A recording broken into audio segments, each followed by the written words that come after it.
Magandang araw po sa ating lahat. Narito na ang latest update sa magiging lagay ng ating panahon ngayong araw ng Martes, ika-6 ng Mayo, 2025 at sa susunod na mga araw. Patuloy na lumalayo sa ating bansa ang low pressure area na nagdala ng maulap hanggang sa maulang panahon sa ilang bahagi ng ating bansa nitong mga nakaraang araw. Huli itong namataan ng pag-asa sa layong 600 at 60 kilometro kanluran, hilagang kanluran ng Coron Palawan o 455 kilometro hilaga ng Kalayaan Island o Pag-asa Island sa Palawan.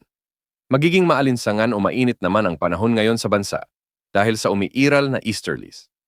Dahil sa epekto ng easterlies, makikita natin sa ating satellite animations na nakararanas ng maulap na kalangitan na may mga kasamang pag-ulan at thunderstorms ang malaking bahagi ng Eastern Visayas, Caraga Region at Davao Region.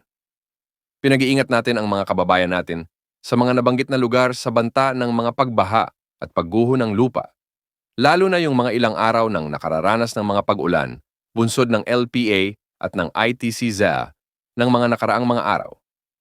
Samantala, dahil pa rin sa mainit na easterlies, asahan din ang mga pag-ulan sa Western Visayas, Negros Island Region, Central Visayas, lalo na sa Cebu at Bohol, lalo na pagsapit ng hapon at gabi.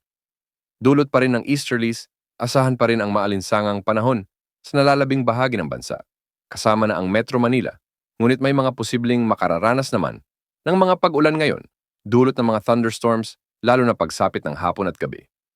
Posibleng makaranas ng pag-ulan ngayon dahil sa mga localized thunderstorms, dulot ng easterlies, ang ilang bahagi ng Cordillera Administrative Region, lalo na sa Apayao, Benguet, Ifugao, Mountain Province, Abra, Kalinga, ang ilang bahagi ng Ilocos Region, lalo na sa Ilocos Sur, Pangasinan at La Union, ilang bahagi ng Central Luzon particular sa Tarlac, Bulacan at Nueva Ecija, at ilang sa ilang bahagi ng Cagayan Valley.